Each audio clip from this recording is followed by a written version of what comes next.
Warm greetings from wherever you're watching us from. This is QTV, the Gambia's first private TV station, and we're broadcasting from our studios here on Karaba Avenue, just behind the Kyosan Main Building. I am Alo Sese, and this is your weekly State of Affairs program. I'm here with my co-host, Sidi Sise. Sidi, good to have you back. Thank you very much. Absent last week. You're so busy, right? Yeah, thanks so much, Alo, and I didn't miss the program. Indeed, but it's good to have you back. Well, viewers, this week we are looking at a very important sector, education. It is often said there can't be any meaningful development if we don't have a very good education system. And because of that, this week we are joined by the Gambia's Minister for Basic and Secondary Education, Claudia Cole. Ma, good to have you on the program this week. Thank you very much, Ali. Yeah, good. To start with, just make us understand, when you talk about the Ministry of Basic and Secondary Education, what's your core mandate? The core mandate of the Ministry of Basic and Secondary Education is to provide education to the young people of this country.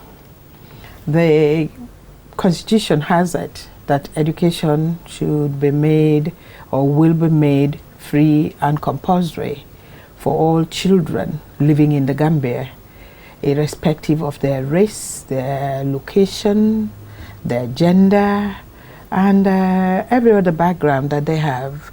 Education is a human right, and for that reason it should be made available to everyone living in the Gambia, and that is what we try to do.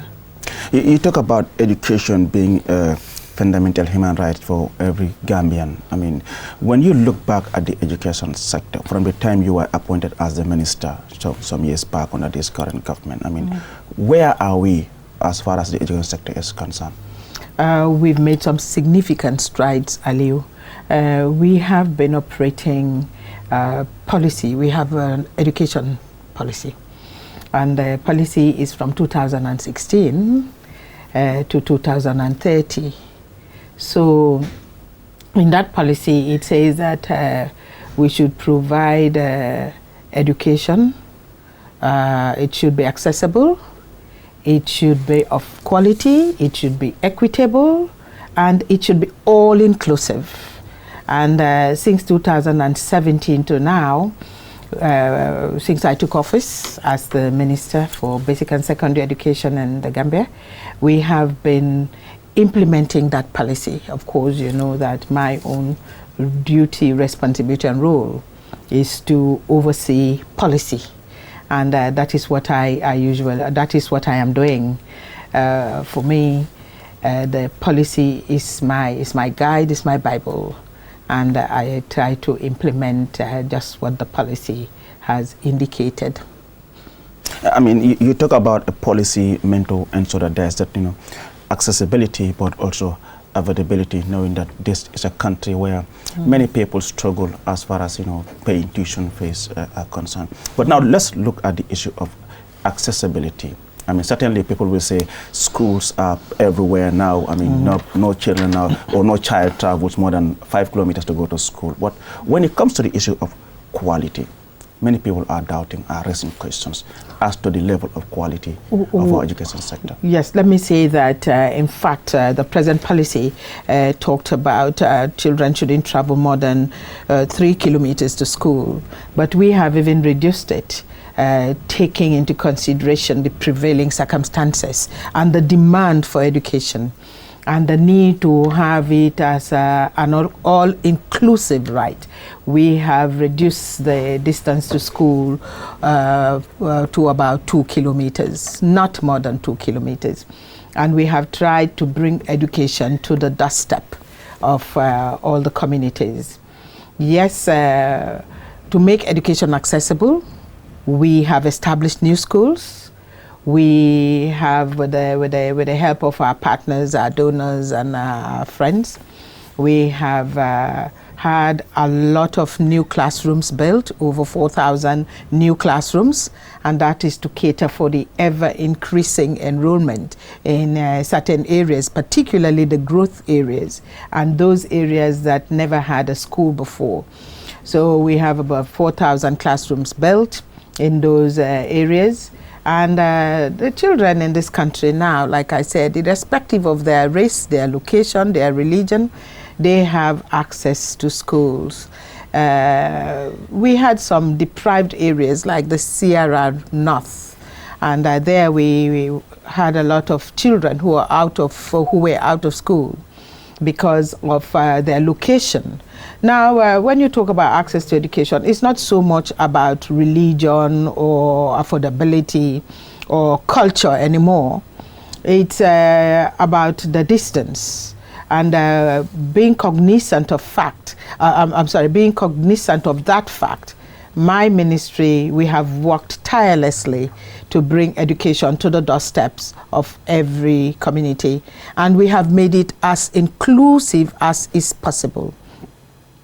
One may say, yes, cost, but right now we know that in the Gambia, in public schools, which are also known as the government schools, fees are not charged. Children do not pay fees anymore. It is a free tuition fee. They don't even buy textbooks. It is free textbooks from grade 1 to 9. And from 10 to 12, the students are given $2,000 each, which is paid to their schools for their textbooks for their senior secondary school course. So no fees, no textbooks are charged, and even with examination fees for the grade 9s and the grade 12s, they don't pay examination fees anymore.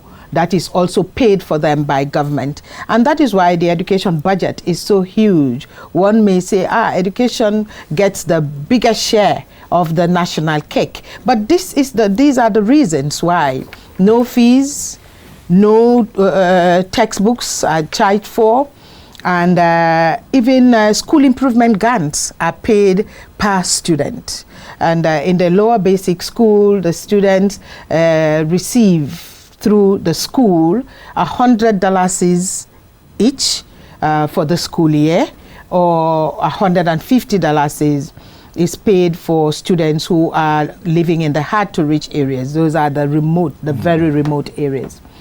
In the senior schools, it is $575 per student or $675 per student.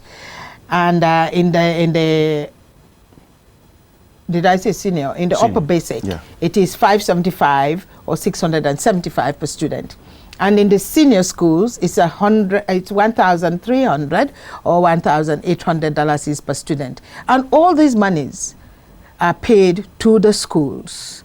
We call it the SIG, the School Improvement Grant. And these monies that are paid to the schools are for the upkeep of the schools, for the schools to use those monies to take care of teaching and learning, materials like chalk and other things, to take care of the environment, to keep the environment clean, to make sure that the taps, the school toilets are all taken care of. And also there are monies there. We have them into 3 rubrics. We call them rubrics. 1 is for teaching and learning, 2 is for school environment, and the 3rd one is for the welfare of the students. Can you say this is, in a nutshell, is what do you call it, development fund? Yes, in those days, which they used to charge students for. Okay. Now government is even paying that on behalf of the students. Okay. So children can go to school in this country now from ECD, because we have also now included ECD. Before ECD used to be private and that's early child development. early childhood development centers. And for a layman, is the nursery school. For the layman, we call it the nursery level. We know that for a long time it used to be private. It was the private people who were involved in providing early childhood development, and they used to charge fees. But we came to realize from research findings that ECD contributes to quality education. And if we are talking about equity, what the children in the urban areas are enjoying, the children in the rural areas also deserve to enjoy the same opportunities. So we have now attached ECD classes to all our lower basic schools in the remotest areas all over the country. Thank you very much, Honorable Minister. We may have the fast track now.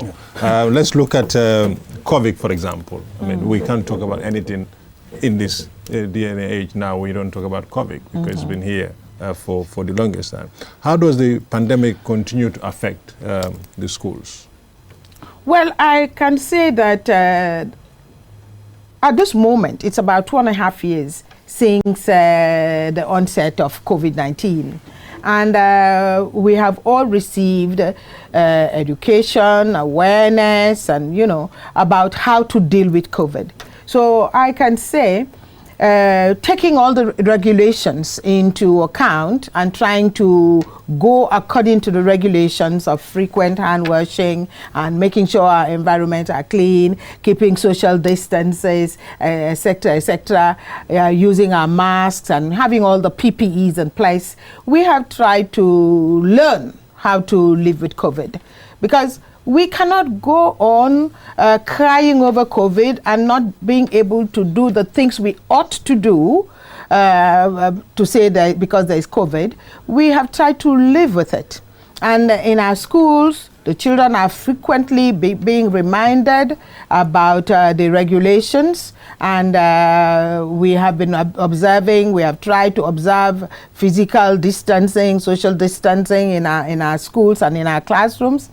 The children have been provided with PPEs, and that is in masks, in the form of masks and hand washing facilities. In every school that you go, you would find hand washing facilities in different areas of the school. And so it's not affecting our work so much anymore, now that we have learned how to live with it. What about the impact that the COVID had on schools? Yes, it did have some impact, because when schools were declared closed on the 17th of March 2020, schools had to stay away. All the schools were closed for about 6 months. So you can imagine 6 months without the regular way of teaching and learning in our schools. Must have had an impact, even though we try to mitigate that impact by providing distant learning to our children, to the students. It cannot be the same as the face-to-face in the classrooms. But we have tried our best to mitigate, and when schools resumed after 6 months, we provided support, catch-up plan, as we will call it. And that catch-up plan involved longer days of school. Instead, schools where it was possible for small schools, instead of closing at 2, some of them went up to about 3, 3:30 or thereabout. And in schools, because of the enrollment, they were operating on morning and afternoon shift, double shift schools. We could not have extended the days, but then we could not have extended the school hours, but we extended the days, and we even included Saturdays in our school days. So the children there, or some schools, were having 6 days a week. And we even tried to alternate the classes. Some children went to school about 3 days a week, and so on and so forth. Some would go to school from Monday to Wednesday, and others from Thursday to Friday. All these were different models and strategies that we use to mitigate the impact of COVID-19 as with regards to the 6 months of school closure. And we did not only stop there. Like I said, we provided extra classes, which we called catch-up plan, for the students to be able to catch up on the about 200 school hours that were lost for the 6 months. The school improvement grant that you allocate to the schools is, I know, it's in millions. But do you have any sort of monitoring mechanism to ensure, I mean, the purpose for which these grants is given to the schools is actually put? Yes, we do. We do monitor, because these are public funds. Public funds are not administered without proper monitoring systems in place. We do have a monitoring system, and we monitor the use of the funds, how the funds are used, how they are taken out, requested for, how, and so on and so forth. How do you go about Well, this? actually, we have the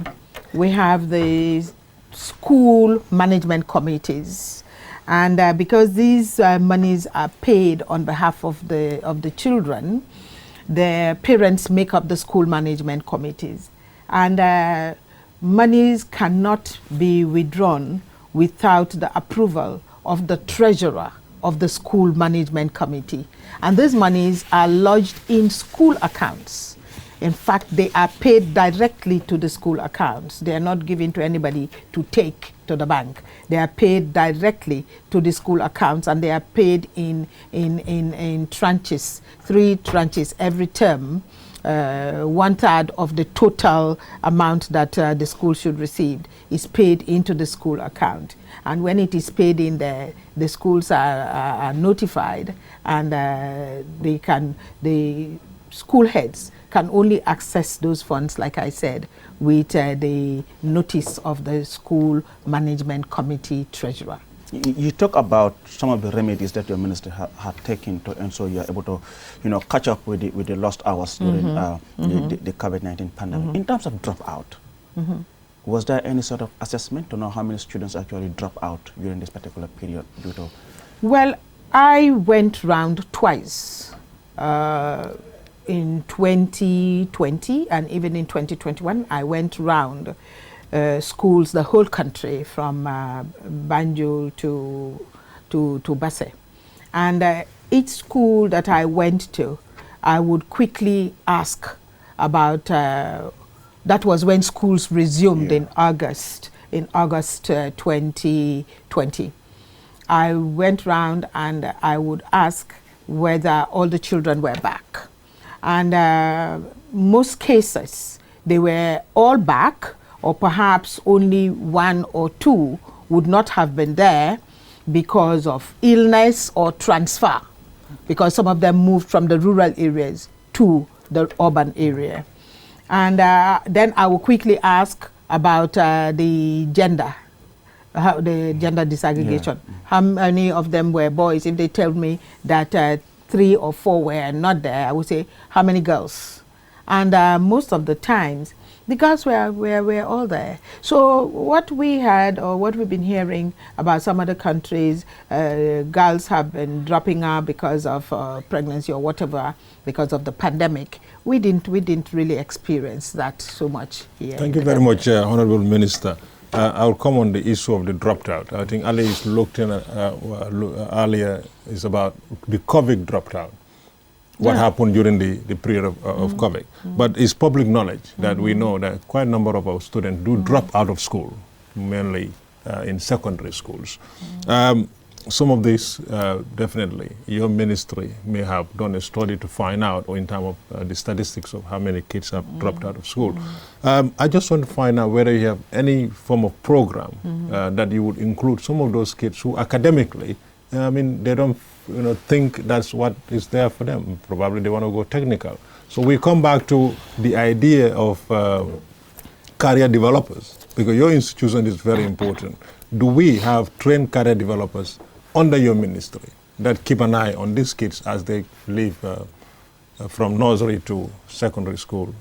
What I would say, Aliu, we used to have dropouts in the system. And those dropouts, the reason used to be either payment of tuition fees, or sometimes it was about the examination fees and all the hidden costs. There used to be a lot of hidden costs in education, where children were asked to pay for different items. Like you talked about the school development fund. And those who could not pay, it used to be a problem.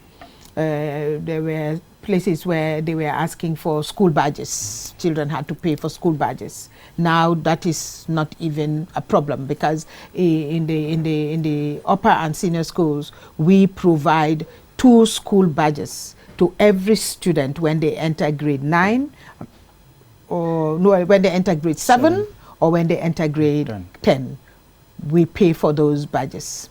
And also textbooks. used to be a problem for students. When they did not have the necessary textbooks, they could not continue to study at home, and it affected their performances. Some students would feel helpless and they would drop out of school.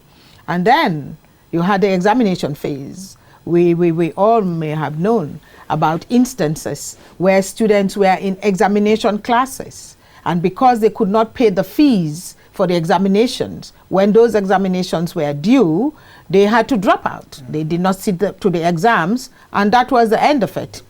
And sometimes the transition from grade 9 to grade 10, they could not pay the fees. That also used to be a problem, an issue, and students would drop out, terminate their education, perhaps in grade 9, and they cannot continue to senior secondary. But all that now is a thing of the past. It's no longer an issue in the system, and we don't encourage it. And where we know it is happening, we intervene. And I have been going around and talking to parents and communities where I can, and I've been telling them that that's not right. They should not ask them to pay for anything to register from grade 9 to grade 12, and if it happens, they must let the ministry know. You're talking about the monetary aspect, you know, that kids can stay in school. Good. But there are social factors as well. Well, we have seen broken families here that, you know, can result to kid dropping out of school, where people, you know, marriage breakdown. You know, the wife have to move over with the kids, or the father had to abandon the family. You know, these are all, you know, factors. Are you actually having measures to target those unprivileged families? There used to be religious problems, issues as well, where they would say, girls are not supposed to be educated, they're not supposed to go to school, they have to wait to get married. And social problems as well, where girls would drop out of school, particularly the girls, because of early marriage and teenage pregnancy and things like that. But over the years, for more than 10 years or more, since the early 2000s, we have been sensitizing.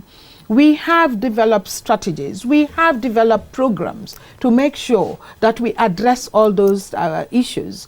And now, I would tell you, those are no longer issues in the system. Wonderful. Where you have girls dropping out because of teenage pregnancy, girls dropping out because of early marriage. No, they're no longer a problem, because some of these girls, sometimes when it happens, they report. And when they report, we intervene. I think Ali wants to come now, but you keep talking about girls again. I'm talking about I'm talking about broken families. Broken homes. It's a reality. Broken homes. Yeah. Like I told you, some students would transfer. For instance, a student whose parents lived in the Combos, and the home gets broken, and the mother was from the rural areas. What happens? The mother would move, transfer with the child, go back to the rural areas. And when they go back to those rural areas, if they ask to register those children in any school, they are registered. But you know, most of the time, they would not give us the full story. We would not know about homes that are broken. We may not know. There needs to be that connection between the social service and the because ministry. They will not come and tell us that their homes are broken and they need support. Perhaps the social welfare would be the ones who will be aware of such issues. But at the school level, we are hardly aware of such issues. Well, viewers, you're watching State of Affairs, your weekly flagship political program. I'm your host, Aliu Sise, with my co-host, Idi Sise, and our guest this week is the Gambia's Minister for Basic and Secondary Education, Collegian Nicole. We'll go for a short break and we'll be back soon.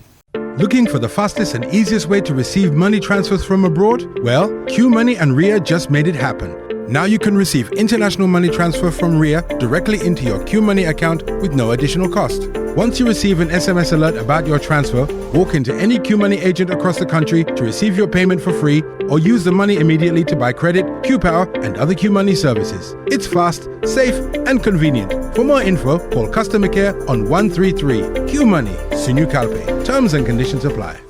Hello viewers, welcome back from that short break. You're still watching State of Affairs here on QTV. We're broadcasting from our studios on Kairaba Avenue. I am Aliou Cisse with my co-host Sidi Cisse. And our guest this week is the Gambia's Minister for Basic and Secondary Education, Claudine Cole. Just before we on the break, how far have we gone in terms of enhancing the curriculum? Some have even suggested it's high time we start having, subjects like maybe issues on climate change, reproductive health, civic education. Is your minister really looking in this direction? Yes, let me just wind back a bit, because Ali spoke about... CD. Is it? CD. Yeah, you are Ali. CD spoke about sometimes some students are not, they are not so interested in academics. Yes. And they may want to do something different. And coming back to dropouts, we know that illegal migration had caused some dropouts in our schools, particularly at the upper and senior level. What used to happen at the lower level, grade 5, is where students would start dropping out, particularly the girls for early marriage. And we have addressed those. I've told you we have addressed those. Now the illegal migration, some of our boys would go up to grade 8 and they drop out, grade 10, 11, and they drop out. But we have a new program that we call Second Chance Education. We are aware that there have been some dropouts, not so much because of COVID. Children have been dropping out even before COVID. Broken families. Yes, they have been dropping out. But we have now got this program that we call Second Chance Education. And in this Second Chance Education, it runs from region 1 to 6. It covers the whole country. Those students who had dropped out and wish to go back to pursue their education, we admit them and we give them tuition. They don't pay for it. It's tuition free. We give them stationery, which they don't pay for. And we even provide transport allowance for them to move from their homes to go for these lessons. And those who want to pursue the academics, they want to sit to the grade 9 which they missed, or they want to sit to the grade 12 exams which they missed, we pay for them. We pay their examination fees and they sit to those exams. And those who may want to do technical and vocational skills, we are now looking at TVET. We are promoting TVET. In fact, it is in our policy, the current policy, like I told you. We are implementing the policy gradually it goes up to 2030. And they mean putting technical back in our curriculum. It was very minimal there. Yes, bringing it back there. Now we have even got constructed 4 technical senior secondary schools. And they started this academic year. One is in Gunjur, one is in Sanyang, one is in Somita, one is in Toniataba, Region 4, LRR. And it is our hope to put senior secondary schools in every region. And those that were even there, remember, we used to have technical schools. And those that were there, we are reviving them. Schools like St. Peter's. St. Peter's used to be a technical school. And even Latikunda, Upper Basic used to be a technical school. You go to Basse, St. George's is a technical school. We are trying to revive them. I think I'm very happy that West Coast have got 2 technical schools, Gunjur and Sanyang. Quickly, Minister, let's fast track. And just a minute, even before I've finished there, apart from the technical schools where they're going to learn technical and vocational skills, we even have an agricultural senior secondary school which started last September. It's in Pirang. An agricultural senior secondary school. And we plan to have 1 or more of that in every region. Wonderful. You talk about a lot of your Ali, one question finally. You talk about all these beautiful policies and all that you've done. Something is missing out, unless you help me. That's the needy, kids with disability, special needs schools. Since I was a little boy, I think we have 1, and it continued to be 1. By now, I thought we should have more special needs schools for kids. This is where the all-inclusiveness comes in. We're not leaving anyone behind. Our policy says leave no one behind. no child is being left out, irrespective of their location, like I said, religion, their ability. No one is being left behind. You talked about one special needs school, and perhaps it's the school for the blind that you know, the visually impaired. We have the school for the deaf and dumb. We have the school for the difficulty in learning. You know, these are all special needs, and we have all of them. We have those are here in the urban area, but even in Brikama, there is a special needs school. In Basse, there is a special needs area, classes attached to the St. Joseph's Lower Basic School in Basse. That commenced while I was there as regional director.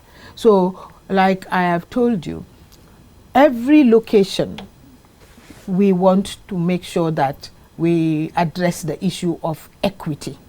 And in every area, whatever we have in the urban area, we want to make sure that the rural areas also, the children there, will also enjoy the same privileges. Thank you. You talk about the technical schools, looking at TVET. I mean, it's one thing to have all these, beautiful structures in Somita, Sanyang, and Tonyataba, but do you really have the teachers, the qualified teachers, to be in these schools? Yes, we are training teachers, technical teachers at GTTI, and that has been ongoing for some time now. And we may not have a lot of them, but we are now trying to make sure that we train a lot more, so that all these technical schools will be staffed, adequately staffed, with teachers for the different disciplines, the different areas, the plumbing, the mechanic, the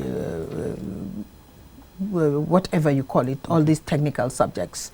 We are training teachers in those areas to make sure that the schools are adequately staffed, and the students will be able to gain and learn from their experiences and their skills. Let me now take you back to, you talk about the second chance education program that your government, your ministry is this in progress, or you're already implementing it? We're already implementing it, and it's been on for about 2 to 3 years now. It's already being implemented. For example, someone who is in Basse and wants to, enroll at this second chance, they go to the regional office. They go to the regional office in Basse, okay, and they will be enrolled, and they will have their classes. Yeah, quickly. Thanks so much, ma'am. You said earlier you were a teacher, regional director, so you got everything that I want to ask you. There is what I will call disconnection between the teachers, the students, and the parents. I want you to help me, and I will give you a quick example. Yeah. I was a teacher. I knew all my students. I knew all their parents. I knew all their homes. Good teacher.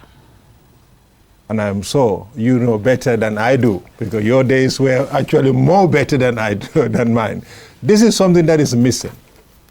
I've spoken to teachers when we had the invite that you are coming here, and I asked few teachers if they know, some of their students, their homes, their parents. They don't. They only meet with them in the school. I think there is something missing here. The importance of teacher connection with the student and the parents is very important. It brings a lot more into the classroom. So that is missing. How can we have that back? Aliu, you are very right. No, it's okay. It's my nephew. CD, you are very right. You are very right. It's sad. Like you said, I have been a teacher all my life, and I have taught many, many, many young people in this country. And I knew a lot of their parents, and a lot of their parents still know me. And even these days, when I meet with some of the parents, yes, I don't ask about how is my boy. I ask how is my young man doing. Yes. How is my young lady doing? Because they are all grown up now. Absolutely. Young ladies. Absolutely. And yes, that connection used to be there, because the parents were connected to the schools in those days. They were the ones who would come to register their children, and they will pay frequent visits to the schools to be able to know their teachers, their children's teachers, and have a connection with them. And the teachers too will visit them too. Yes, I'm coming. Yeah. And they will even say to the teachers, I'm entrusting my child to you. And the teachers would, when you know people's background, then you are more connected to them and you have more sympathy. And like you were saying, the teachers would know the homes. Yes, teachers used to go to the homes. I used to visit my students in their homes. And so there was a connection. So you see, for education, these three connection, the three pillars, is very important. And when we were campaigning for education in general and girls' education in particular, in the early 2000s when Education for All was declared, we would say to the parents, the school, the parents, the teacher, and the student, the connection is like, you know, the earlier days, we used to use firewood for cooking. And we used to have 3 stones to be able to put the cooking pot on top for it to sit well. If one is missing, 2 stones, the cooking pot cannot stand. It won't stand well. It has to be 3. And so for these children's education to be what it should be, that connection that I'm trying to make of those 3 stones to put the cooking pot on top so that you'll be able to achieve your aim of cooking has to be there. But unfortunately, over the years and up to now, it has been eroded. One, some parents don't even know who their children's teachers are. The last time that some parents went to the schools was when they were registering their children. This is in the lower basic schools. In the upper and senior schools, unfortunately, it is the children themselves who go and look for places. They go and register themselves. It is sad, but this is what is happening. The children are the ones who go and look for schools for themselves. I remember when I was a head teacher in one of the schools, this was during common entrance time, and I invited the parent together with the student, and I said to the parent, which school would you like your child to transit to? And what did the parent say to me? Ask my child. I said, no, I'm not asking your child, I'm asking you, the parent. You are the one who should be able to choose for your child. But these are the things that have changed. Parents now, before, all they were particular about was to pay the fees, the school fees. And now that the fees are not there, it's like the child is in the hands of the government and the school. And now again,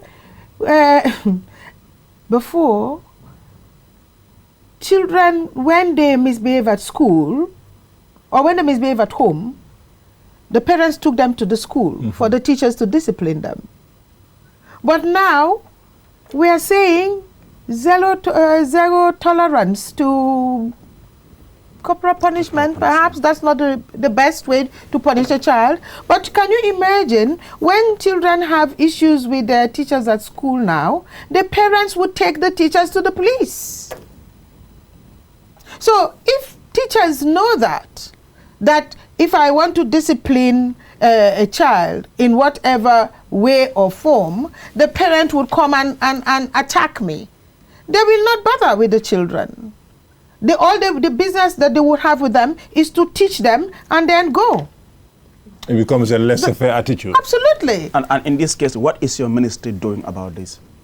To make sure all these issues are addressed in the interest of this sector. We have parent-teacher associations in our schools, and we invite the parents to PTA meetings, parent-teacher association meetings. But most of the times, the parents do not even attend those meetings. It's sad. Or they might even They are too send their busy. son Their brothers. somebody. Or they might even send their brothers or a neighbor to say, you are going to that meeting. Oh, please, when you come back, tell me what they said. Yeah. You call for PTA meetings these days. If you have 1/3 of parents attending the PTA meetings, you will be lucky. You will be lucky. They're too busy. Quickly, Aliu, I think we will not do justice if we not bring the issue of private schools during the COVID. Thank you. During the COVID, you did do a lot of help for government schools. But, you know, we had so many private schools were left out of pocket because kids weren't going to school and they weren't paying school fees. Just your ministry is aware of that. Have you done anything to remedy the hardship that the private schools are living as we speak? Unfortunately, we did not have the ability. We would have loved to help, but we didn't have the ability. The resources were not there to support them. These are private entities. They're in business, Yes. so to speak. Yeah, they are in business, but there are other ways that you could help them. Say, for example, there are PAYEs to GRA, for example. Some of the taxes they are paying or some of the levies they are paying. You could engage those stakeholders and see how can you mitigate, you know, the serious problems that they are having. Because again, they are teaching our kids. They're Gambian children. They are Gambian children. Yeah, if you help teaching Lamin, Gambian children. that's my child in Bruford Primary School, you got to help Aliu, whose child is at Sibek, for example. Government cannot afford Okay. The government cannot afford that. The government does not have the resources. We are overwhelmed. We would have loved to do it. They had met us on 1-2 occasions, and we wanted to help, but we didn't have the ability, quite honestly. We are responsible for over 800,000+ children in public schools. Now, I just said, you know, there are other payments, levies that they have. You know, you are only thinking about taking a check and go and give it to them. I'm saying, say for example, there are PAYEs that they pay to GRA, for example. That's pay as you earn. Pay as you earn. And there are other things, the area council, what they pay in terms of trade licensing and stuff like that. These are things you could have engaged these sectors and see how best can they help, you know, your institution to push for helping the private schools. Well, we did not think about that. Maybe you can start thinking about that far. But now that you have mentioned it, we will bear it in mind. Yes, Thank you. I just want to know, at the start of this program, you delved into the core mandate of your ministry. Does it in any way cover the private schools as well? Well, the private schools... Do you have any control or sort of supervisory role over, you know, what these private schools also do? Yes, we are the ones who give them license to operate. In fact, they cannot operate without us giving them approval. And any school that is in existence without approval needs to be closed down because they need to have approval. And the approval is given after we assess what they intend to do. We assess their school, the environment in which they need to operate, to make sure that everything that is necessary to operate a school is in place. We give them approval. And one of the things that they must do is to make sure that they teach the curriculum, the national curriculum. And then in teaching the national curriculum, they can bring in anything else that they want to teach or want to do. But the national curriculum must first and foremost be taught in these private schools. And we oversee, we monitor what they're doing. We visit our cluster monitors, go into private schools to see what they're doing and how they're doing it, and make sure that all the standards are there. We have what we call the minimum standards, the things that should be present for a school to be called a school and to provide quality education. You talk to many people, I mean, they will argue that, okay, the private schools are doing better than the public schools. And because of that, we have seen most of the senior government officials, their kids are attending private schools like Marine International, like Sibek. As the Minister of Basic and Secondary Education, do you agree? I may not want to agree. Why? And the fact that people talk about the ministry, the officials there cannot will not be bothered about the public schools because their children are in private schools. I want to say that's not very true. That's not very true. We have a lot of our officers whose children are in public schools. But many equally are in private schools. Well, I wouldn't know. CPEC, for instance, if you go there during closing hours, see, you're laughing, but you know this. Well, did you say that you said government officials, not necessarily MOPSI, not necessarily not MOPSI. I said government officials. I mean senior government officials, well, not MOPSI, not MOPSI. Perhaps for those, it's because they think they can afford it. They can afford to pay for the fees that these schools are charging, and like I said, they are looking for those things that we don't have in our public schools, which we are not providing yet in our public schools, and that is why they take their children there. But for MOPSI staff, a lot of our children are in public schools. Quickly, Honorable, I won't drop myself into this. No, but I just want to move on to the Islamic school, the Arabic schools. We will not do justice. We won't talk Those about are the madrasas. Madrasas. We won't do justice. You know, yeah. Aliu maybe doesn't have the madrasa background. I have a madrasa background. I was in a madrasa school till I was 11 before I went to school. Good. Anyway, help us. What is out there for them? What relationship do you have with them? Are you aligning them with our national education curriculum and all that? So quickly help us, please. The policy recognizes madrasa schools, and these are registered madrasas. We have registered madrasas, we have madrasas that are not registered. The registered madrasas that are under Amana are supported by the government, by the ministry. What is Amana? Amana is a Muslim association that is responsible for the madrasas. The madrasas. Thank you. A lot of madrasas, we have about, 1,100 madrasas that are under the purview of the Ministry of Basic and Secondary Education. And these madrasas are supported just like the public schools are supported. In fact, we have a synchronized curriculum. Everything that is done in the conventional schools, in fact, it was a choice. The policy gave a choice. Those who want to go to madrasas, take your children to madrasas. Those who want to go to conventional schools, you can't go to conventional schools. It's a choice. You go wherever you want. But we only support the registered madrasas, and these are 1,100 of them. We provide textbooks to them. We provide other teaching learning materials. They have the same curriculum that the conventional schools have, the mathematics, the science, and whatever. It's just the medium of instruction that is different. They may be teaching those in Arabic, but they teach English as a subject. And the ministry posts English teachers to those madrasas. Those registered madrasas, they receive subvention from government for them to run their schools, to pay their teachers and do everything like the other schools. And even further education is provided to their teachers, scholarships.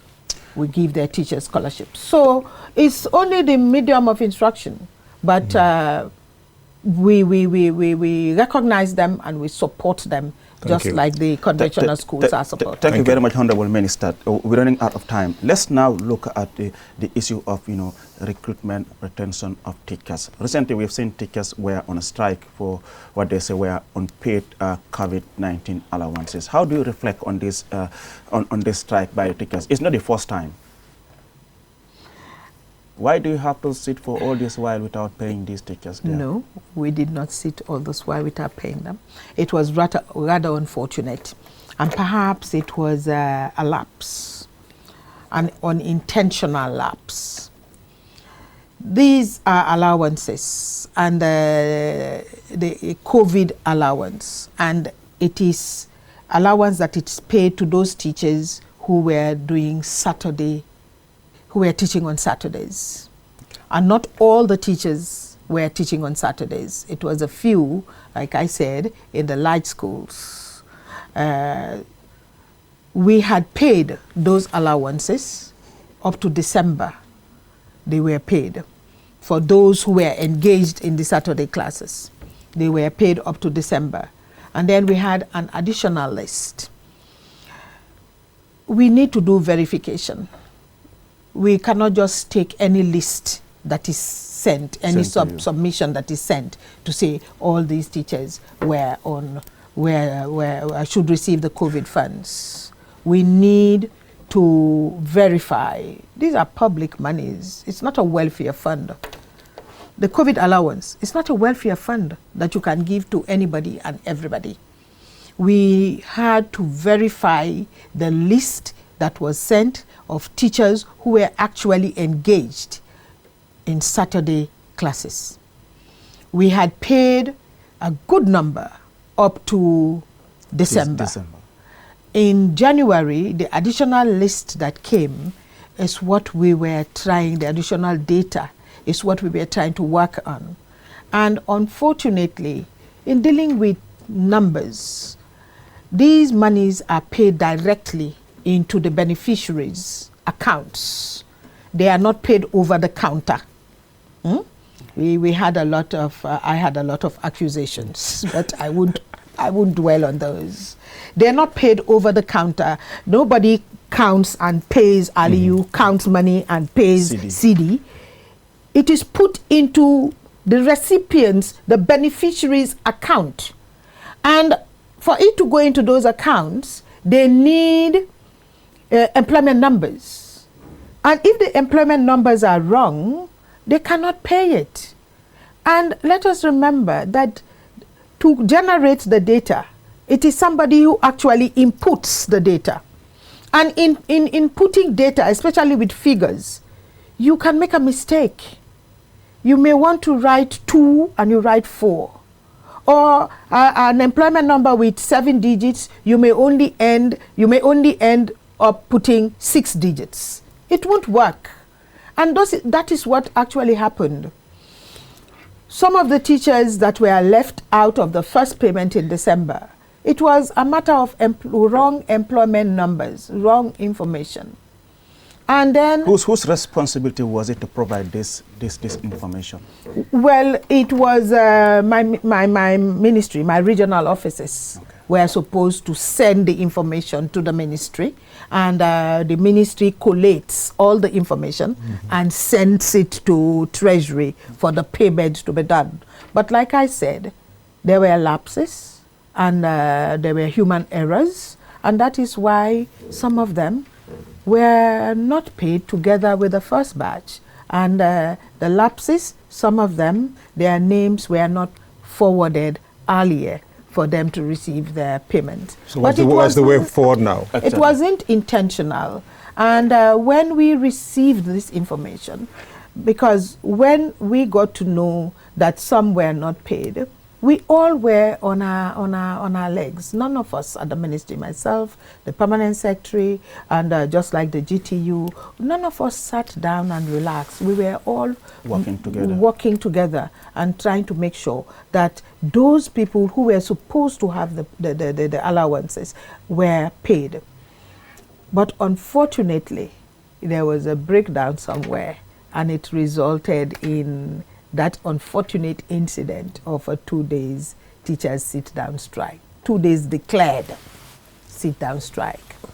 But we have learned a lot of lessons. In fact, on Monday, when the official sit-down strike was declared by the GTU, the body representing the teachers, on that day we were supposed to have an SMT meeting. And the agenda was already drawn up, but then we had to put that agenda aside and we tried to address the situation, and that is the teachers' strike. So we called it a sort of an emergency meeting, and at that emergency meeting was when we tried to do all the things that had to be done. We did everything quickly, and then we sat there and we spoke to each other, and we mapped the way forward, and we hope that it would happen again. When did this official strike end? Yes, yes. It ended on Tuesday. On Thursday, I was in Sanyang, and the teachers were there, but the students did not resume. Maybe that was a miscommunication. But then there was perhaps. an announcement that the strike had ended and lessons were to resume on Wednesday. But And this was Thursday. I was there. So whom do Maybe you the blame? teachers were just wanted to complete the week. No, the teachers were there. The teachers were there. Yeah. So it was the parents who were supposed to send their children to school. But probably your announcement did not go far. I don't know what happened. Exactly. I wanted to go and find out myself what was there. And I went to a school, and the Sanya, the students were in there. How could we have taken that announcement further? Yeah. Because we use Exactly. the national media. Thank you so much, We Ma. use Thank the you. TV, Thank the you. GRT. The PTA, Parent Teachers Association, could have done it. The parents should have listened. Thank you. The chairman of the PTA or the SMC Exactly. should have listened and got in touch with his colleagues. Thank you. Thank In you so fact, much, when Ma. it was Thank you. announced, they could have made a general announcement in the mosque that night or early in the morning. Thank you, ma. Ali, that's my Goro anyway. Goro, sorry. Thank you very much, Honorable Minister, for coming on this program. We really appreciate it. It's Saturday, but then you have availed yourself to be here. And we hope other ministers will also avail themselves to be on this program. Well, viewers, with that, we come to the end of this program. Do join us next week. Until then, bye-bye.